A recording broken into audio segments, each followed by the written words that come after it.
Hello. Please hit like button and subscribe my channel. Also press bell icon for future video notifications. Thanks.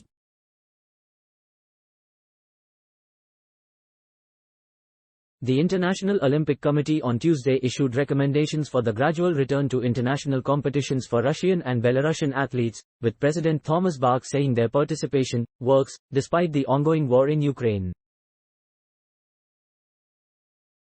The IOC Executive Board's recommendations relate only for the return of those athletes in international competitions but not the 2024 Olympics, where a separate decision will be taken at a later date, Bach said.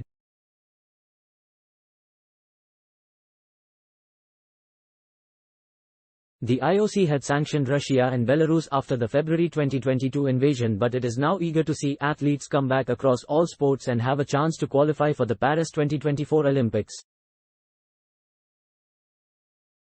It has set out a pathway for these competitors to earn Olympic slots through Asian qualifying and left it up to international federations to decide on organization, but has faced headwinds, with Ukraine threatening to boycott the Paris Games should they compete there, even as neutrals. Participation of athletes with Russian and Belarusian passports in international competitions works, Bach said in his address at the start of the IOC's Executive Board meeting at its headquarters in Lausanne. We see this almost every day in a number of sports, most prominently in tennis but also in cycling, in some table tennis competitions. We see it ice hockey, handball, we see it in football and in other leagues in the United States but also in Europe, and we also see it in other continents, he said. In none of these competition security incidents have been happening. Russians and Belarusians have been competing as neutrals in some sports, but their presence at some events, such as tennis tournaments, has triggered angry reactions from some other athletes.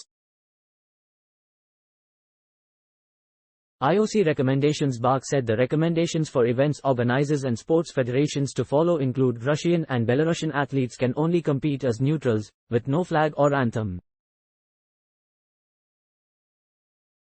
They cannot take part in team events and have to have a proven drugs testing record. Athletes who support the war or are contracted to their country's military or national security agency cannot take part. These recommendations, however, do not include the Paris 2024 Olympics and the potential participation of Russia and Belarus, Bach said.